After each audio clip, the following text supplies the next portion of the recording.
Russell asked if you can see if a channel is monetized or not. Andreas already gave a pretty good explanation of this in the school community too. What you used to be able to find if a channel was monetized in its source code, so you could like inspect the source code of the page, search for monetized, and then it would say true or false.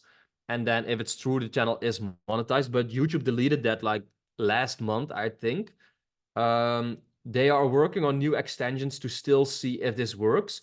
From what I've seen online, is this guy I know called Noah Morris. He has a software called NextLev, and I think he already made a new extension with which you can see if a channel is monetized or not. Andreas also gave one interesting tip, I think, here in this rights chat box, where if your channel is monetized, you can make a channel membership feature. And this is if you have this activated on your channel, there's a button on your channel that says join. And if you click that, you can join the membership. You can only get this button if your channel is monetized. So this is also a way you can check if a channel is monetized, but not all channels have this even when they are monetized. So it's not a very guaranteed way to find if that's the case or not. Right?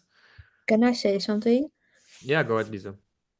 Next to the channel name, there is like some sort of is that the one thing that you meant like that is gone? That's like a dollar sign with Mm-hmm. like a circle around it. I thought when that thing was green, Yeah, you're monetized. Do you true. mean that that is like gone now or deleted? Yeah, so I think that is a feature that vidIQ has in their app.